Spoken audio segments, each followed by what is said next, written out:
Baraka Mgeni alizaliwa katika kijiji cha Mwambao wa Tumaini, kijiji kilichozungukwa na mashamba makavu, mto uliokuwa ukikauka taratibu, na akili za watu waliokuwa wamezoea umasikini kiasi cha kuufanya kuwa sehemu ya maisha yao ya kila siku.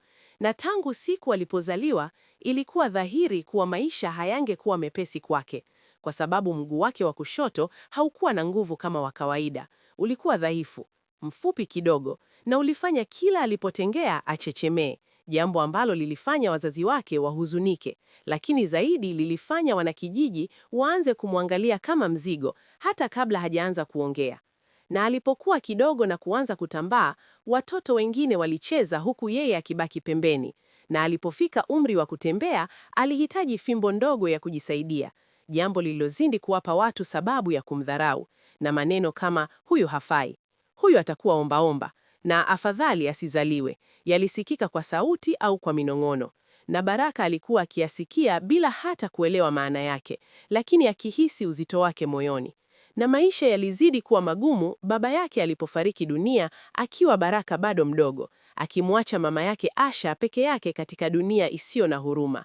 Mama aliyekuwa masikini lakini mwenye imani kubwa, aliyemlea Baraka kwa upendo na kumwambia kila siku kuwa ulemavu sio mwisho wa maisha, bali ni mwanzo wa safari tofauti. Lakini kijiji hakikusikiliza maneno ya mama huyo. Walimcheka Baraka alipokuwa shuleni, walimu walimpa kazi rahisi wakidhani hawezi zaidi. Wanafunzi walimuiga anapotendea, wakimuita majina ya kuumiza. Na mara nyingi Baraka alirudi nyumbani machozi yakimdondoka kimya kimya. Lakini badala ya chuki, moyoni mwake alijenga ukimya uliojaa mawazo. Alijifungia katika vitabu, akasoma kila alichoweza kukipata. Akaanza kupenda namba, biashara na hadithi za watu waliotoka chini kabisa wakaenda juu kabisa. Na alipokuwa kijana mdogo, aligundua kuwa akili yake ilikuwa kali kuliko ilivyodhaniwa na wengi. Akaanza kusaidia watu kuhesabu mazao yao, akaanza kupanga hesabu za mauzo sokoni, na bila watu kujua, alikuwa anajifunza misingi ya biashara kwa vitendo. Lakini bado walimchukulia kama asiye na maana, hadi siku moja alipomaliza shule ya sekondari kwa tabu, lakini kwa alama nzuri ajabu. Na badala ya kushangiliwa, alionewa wivu na kudharauliwa zaidi kwa sababu watu hawakutaka kuona mlemavu akifanikiwa. Ndipo Baraka alipoamua kuondoka kijijini kwenda mjini kwa siri, akiwa na mkoba mdogo, nguo chache, daftari na ndoto kubwa. Akaanza maisha ya mateso, akaishi mitaani, akafanya kazi ndogo ndogo, akalala njaa, akafukuzwa mara nyingi, lakini hakurudi nyuma. Akatumia kila shilingi aliyoipata kuwekeza katika kujifunza. Akaanza biashara ndogo ya mtandaoni kupitia simu ya mkono aliyoinunua kwa tabu. Akaunganisha watu wa vijijini na masoko ya mjini. Akaanzisha mfumo wa kununua mazao kwa bei nzuri. Biashara ikaanza kukua, akaanguka mara kadhaa.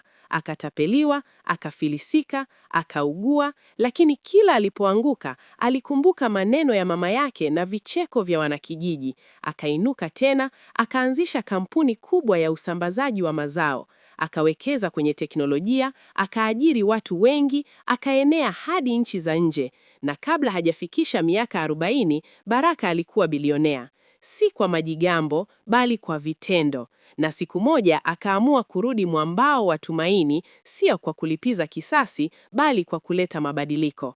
Akajenga barabara, hospitali, shule na vituo vya mafunzo. Akawapa ajira wale waliomdharau, na wanakijiji waliokuwa wakimcheka zamani wakainama kwa aibu wakimuomba msamaha.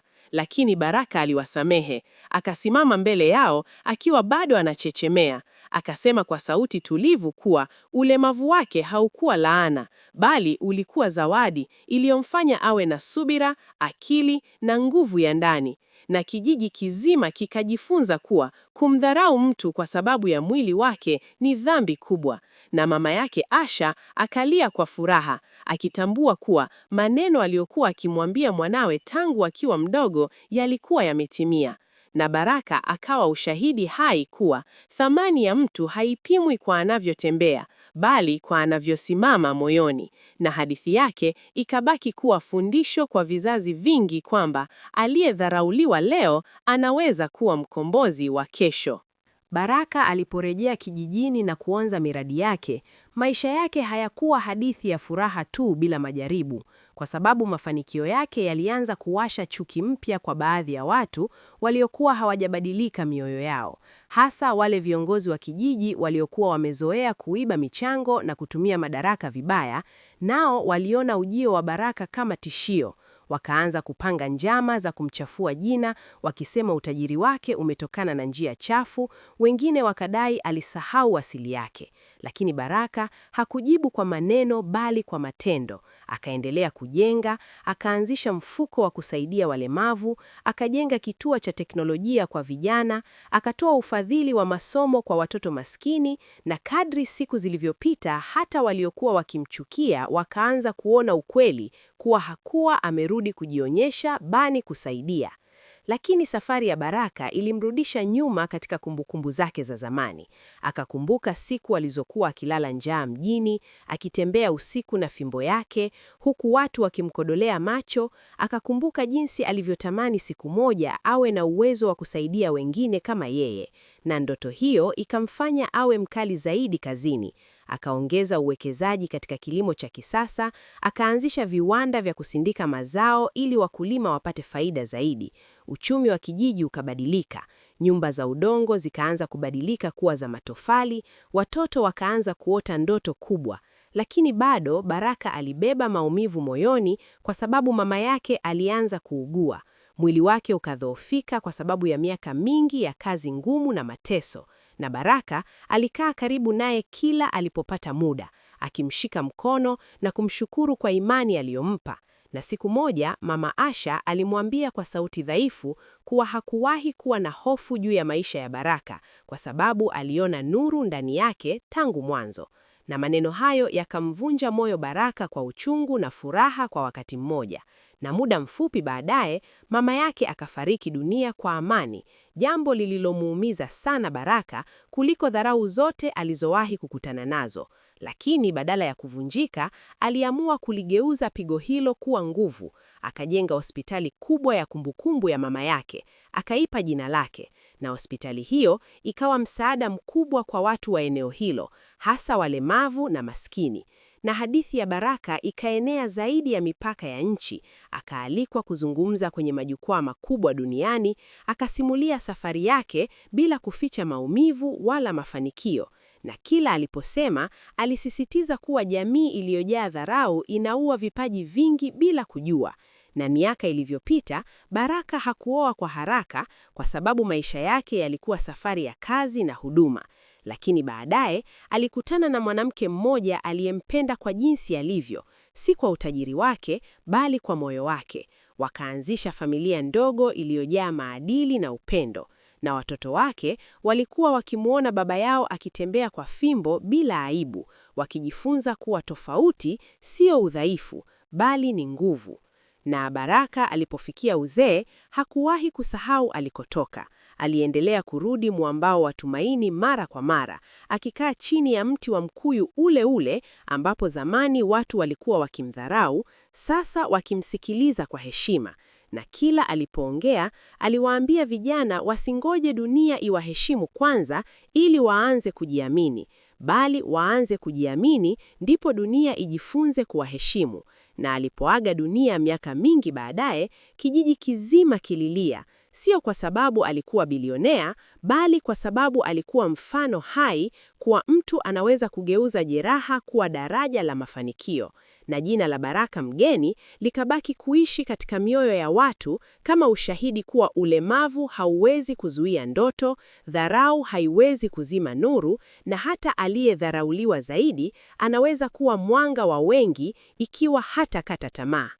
Na hata baada ya kifo chake, hadithi ya Baraka haikuishia kaburini, kwa sababu misingi aliyoiweka iliendelea kuzaa matunda. Vijana aliyowasomesha waligeuka viongozi waadilifu, walemavu waliowainua wakawa wafanya biashara, na kijiji cha Mwambao wa Tumaini kikabadilika kabisa kiasi cha kutotambulika. Wageni walikuwa wakifika kujifunza siri ya maendeleo yake, na kila walipouliza, waliambiwa hadithi ya kijana aliyedharauliwa kwa ulemavu, lakini hakukubali dharau iwe hatima yake. hadithi iliyosimuliwa kizazi hadi kizazi kama hadithi ya ngano, lakini ikiwa na ukweli mzito. Watoto walipokuwa wakimwona mtoto mlemavu shuleni, hawakucheka tena, bali walimsaidia kwa sababu waliambiwa kuwa hujui nani kati yenu atabadilisha dunia. Na nyumba ya Baraka ikageuzwa kuwa makumbusho yenye vitabu, picha na maandishi ya maneno aliyowahi kusema. Na watu walipofika hapo, waliona fimbo yake ya zamani ikiwa imehifadhiwa kama ishara ya safari yake. Fimbo ambayo zamani ilikuwa chanzo cha dharau, sasa ikawa alama ya ushindi. Na katika makumbusho hayo, kulikuwa na maandishi makubwa yaliyosema kuwa thamani ya binadamu haipimwi kwa mwili, bali kwa maamuzi. Na kila mwaka siku ya kumbukumbu yake, wanakijiji walikusanyika pamoja, wakikumbuka jinsi walivyokosea, wakijilaumu kimya kimya, lakini pia wakijifunza. Na hadithi ya Baraka ikawa si tu hadithi ya utajiri, bali hadithi ya mabadiliko ya fikra, hadithi ya ushindi wa uvumilivu dhidi ya kejeli, na ushahidi kuwa mtu anaweza kuzaliwa bila kitu, lakini akafa akiwa ameacha urithi mkubwa kuliko mali, urithi wa matumaini. Na hivyo, simulizi ya kijana bilionera aliyedharauliwa kwa sababu ya ulemavu ikabaki hai milele, ikiwafundisha watu kuwa usimdharau yoyote kwa sababu hujui anachokibeba moyoni, kwani huenda kile unachokiona kama udhaifu ndicho Mungu amekifanya kuwa chanzo cha baraka kwa wengi. Na mwisho wa simulizi hii haukuwa maneno yaliyoandikwa kwenye vitabu wala kumbukumbu zilizohifadhiwa kwenye makumbusho pekee, bali uliishi katika mioyo ya watu waliobadilika, kwa sababu kila mtoto aliyesaidiwa, kila mlemavu aliyepata nafasi na kila kijana aliyekataa kukata tamaa alikuwa mwisho hai wa hadithi ya Baraka, na kijiji cha Mwambao wa Tumaini kikawa ushahidi kuwa mtu mmoja anaweza kubadilisha fikra za jamii nzima. Na hata miaka mingi ilipopita, wazee walipokuwa wakikaa chini ya mti wa mkuyu, walikuwa wakiwasimulia wajukuu wao hadithi ya kijana aliyekuwa akichechemea, lakini akili yake ikakimbia mbali zaidi ya miguu ya watu wote waliomcheka, wakiwakumbusha kuwa dunia humcheka anayepanda polepole, lakini humshangaa anayefika mbali. Na hivyo simulizi ya Baraka ikafikia mwisho wake si kwa ukimya, bali kwa mwendelezo wa matendo mema, ikithibitisha kuwa mwisho wa hadithi ya kweli hauwi pale mhusika anapokufa, bali pale ujumbe wake unapopotea. Na kwa Baraka, ujumbe huo haukupotea kamwe, kwa sababu aliandika jina lake si kwenye mawe, bali kwenye maisha ya watu. Na hapo ndipo hadithi ikafungwa kikamilifu, ikiacha funzo lisilofutika kuwa ulemavu si hukumu, dharau si mwisho, na ndoto ya mtu mmoja inaweza kuwa tumaini la wengi ikiwa atachagua kusimama imara hata dunia inapomwangusha.